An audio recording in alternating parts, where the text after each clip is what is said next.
প্রিয় ভাইয়েরা আমার, মানুষ যদি সৎ হয় তাহলে দেশে শান্তি আছে, আইন আছে, কিন্তু মানুষ ভালো নেই, মানুষ অসৎ। আমাদের বাংলাদেশে 4 দলীয় জোটের সময় বিড়ি খাওয়া জাতীয় সংসদে আইন পাস করা হলো, বিড়ি খালি তাদের জরিমানা, তাই না? কিন্তু বন্ধ হয়েছে না। কি কারণে হয়নি? মানুষই কারণে। বাস্তবায়ন করবে পুলিশই। তা সেই পুলিশই বিড়ি সিগারেট খায়। পুলিশ বিড়ি সিগারেট খালি, পুলিশ কি কারণে আপনি বিড়ি সিগারেট খালি ধরে নিয়ে আসবেন? সাদেকুর রহমান না ভাই, ধন্যবাদ। ফেসবুকের বন্ধু আপনি আমার, চেহারা দেখে বুঝতে পারলাম যে সেই ভাই।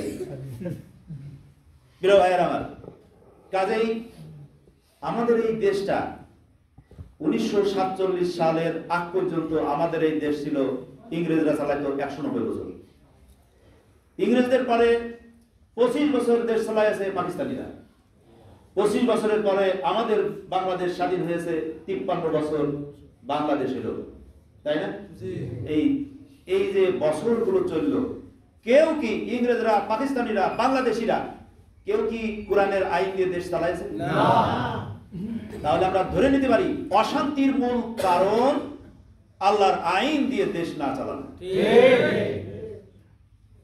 বাংলাদেশে এই 54 বছর 53 বছরে যারাই দেশ চালাইছে তারা আল্লাহর আইন দিয়ে দেশ চালায়নি, মানুষের তৈরি করা আইন দিয়ে দেশ চালাইছে। আগামীতে যদি আল্লাহর আইনের লোক ছাড়া অন্য কেউ যদি দেশ চালানোর চেষ্টা করে আল্লাহর আইন বাদে, তাহলে কি শান্তি আসবে? না। চুরি, ডাকাতি, খুন খারাপি যা আছে তা এই 53 বছরে সমান সমান আছে, না বেড়েছে, না কমেছে, না ফেরেশতার মতো চরিত্র হয়ে গেছে। এটা কিভাবে বন্ধ হবে? একজন এমপি দলীয় গুন্ডা পান্ডা যদি পোষে, তাহলে সেই এমপি কি সেই সমাজে, সেই নির্বাচনী আসনে তার পক্ষে শান্তি শৃঙ্খলা রক্ষা করা সম্ভব কিনা? যদি এমপির নিজস্ব কোনো পেটুয়া বাহিনী না থাকে, এমপির নিজস্ব কোনো গুন্ডা বাহিনী যদি না থাকে, তাহলে কেবলমাত্র সেই নির্বাচনী আসনে মানুষের শান্তি শৃঙ্খলা আসা সম্ভব। কাজেই আমরা পরীক্ষা দিয়েছি, বিগত দিনে 18 জন এমপি আর 2 জন মন্ত্রী, আমরা প্রমাণ করে দিয়েছি বাংলাদেশে এই মানুষগুলো সোনার মানুষ। এই মানুষগুলো ফখরুদ্দিন আর মঈনুদ্দিন, তারা আমাদের এই এমপি গুলো আর এই মন্ত্রীগুলোর পিছনে তারা দূরবীন লাগাইছে, অনুবীক্ষণ লাগাইছে, তারা সার্চ করে দেখার চেষ্টা করেছে দুর্নীতির সঙ্গে ন্যূনতম কোনো সম্পর্ক তাদের আছে কিনা, কিন্তু তারা পায়নি।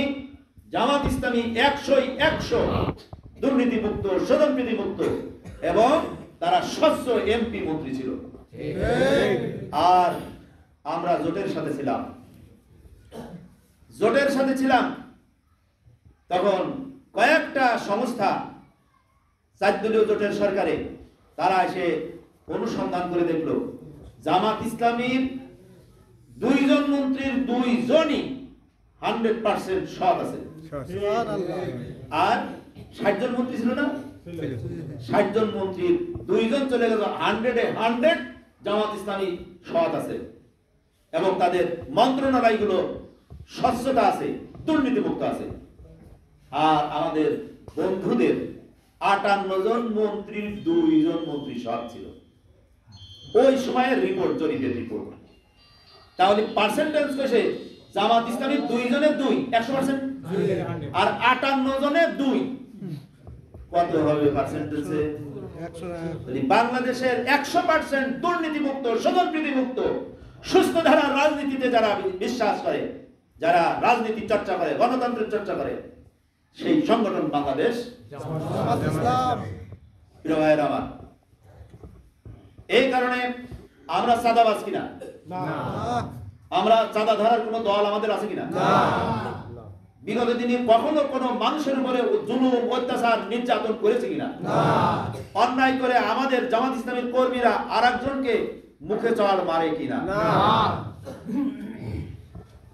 জামাত ইসলামীকে চিনার যতটুকু বাকি ছিল, এই 2024 সালের 5ই আগস্টের পরের থেকে আজ পর্যন্ত জামাত ইসলামীকে শুধু বাংলাদেশের মানুষ চিনে নাই, সারা বিশ্বের মানুষ জামাত ইসলামীকে। কাজেই আমরা গর্ব করতে পারি, আমরা অহংকার আল্লাহ পছন্দ করে না, এটা আমাদের ভালো লাগার বিষয়। যে আমাদের ভাইয়েরা রাজনীতিকে অর্থনৈতিক ইনকামের রাস্তা মনে করে না।